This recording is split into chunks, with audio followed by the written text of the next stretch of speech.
Operation Sindoor വരുന്ന സമയത്ത് എഴുതി ഭാരത സ്ത്രീകളുടെ നെറ്റിയിലെ സിന്ദൂരം മായിച്ച ഭീകരരെ ലോകത്തു നിന്നും മായിച്ച നരേന്ദ്രമോദി, തൊട്ടുനോക്കട പാകിസ്ഥാനി പട്ടികളെ പാക്കലാം. ഇതെഴുതിയ എന്നെ സംബന്ധിച്ച് വെടിനിർത്തൽ വർക്കായില്ല. ഞാനൊരു കടുത്ത സംഖ്യയായി മാറിയിട്ടുണ്ടെന്നുള്ളതായിരുന്നു എൻ്റെ സംശയം. ഞാൻ വിചാരിച്ചു പാകിസ്ഥാനെ ചുരുട്ടി മറ്റേ POK തിരിച്ചു പിടിച്ച് ബലൂചിസ്ഥാനെ മോചിപ്പിച്ച് ലോകത്തിൻ്റെ മുന്നിൽ തൊട്ടുനോക്കട പട്ടികളെ പാക്കലാമെന്ന് നരേന്ദ്രമോദി പറയും.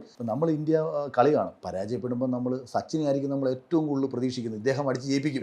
വേറെ ആളെ നമ്മളത് പ്രതീക്ഷിക്കാറില്ല. സച്ചിൻ ഔട്ടാകുമ്പോൾ നമ്മൾ സച്ചിനെ കുറ്റം പറയും. സച്ചിനെ കുറ്റം പറയുന്നത് ഇന്ത്യയോടുള്ള ദേഷ്യം കൊണ്ടൊന്നുമല്ല, ഇങ്ങനെ ഇച്ചിരി അമിത പ്രതീക്ഷ കൊടുത്തുപോയി. ഞാൻ മോദിയിൽ ഇച്ചിരി അമിത പ്രതീക്ഷ കൊടുത്തതായിരുന്നു ഈ എൻ്റെ വിമർശനത്തിനുള്ള സ്ഥായിയായ റീസൺ. കാരണം 100ാം വാർഷികം, RSSന്റെ 100ാം വാർഷികം, അവർക്കൊരു പ്ലാൻ കാലങ്ങളായിട്ടുണ്ട്. ഇന്ത്യയുടെ ഈ തലക്കെട്ട് വേണം. ആഭ്യന്തരമന്ത്രി അമിത്ഷാ പാർലമെന്റിൽ പറഞ്ഞു POK നമ്മൾ തിരിച്ചു പിടിക്കും. പിന്നെ ബലൂജിന്റെ പോരാട്ടം എന്ന് പറയുന്നത് ചെറുതൊന്നുമല്ല. 48 മുതൽ അവരുടെ പോരാട്ടത്തിനെ സത്യത്തിൽ വലിയ രീതിയിൽ നമ്മൾ സഹായിക്കണമെന്ന് മനസ്സുകൊണ്ട് ആഗ്രഹിക്കുന്ന ഒരാളാണ് ഞാൻ.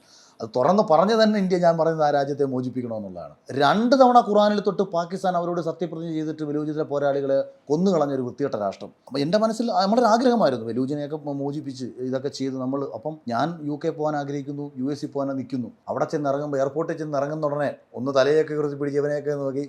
അപ്പോഴാണ് ഈ ട്രംപിൻ്റെ പ്രസ്താവനയ്ക്ക് വന്നതിന് ശേഷം നമ്മൾ ഈ ഒരു തീരുമാനം എടുത്തത് സത്യത്തിൽ വൈകാരികമായിട്ട് ഉൾക്കൊള്ളാൻ പറ്റിയില്ല.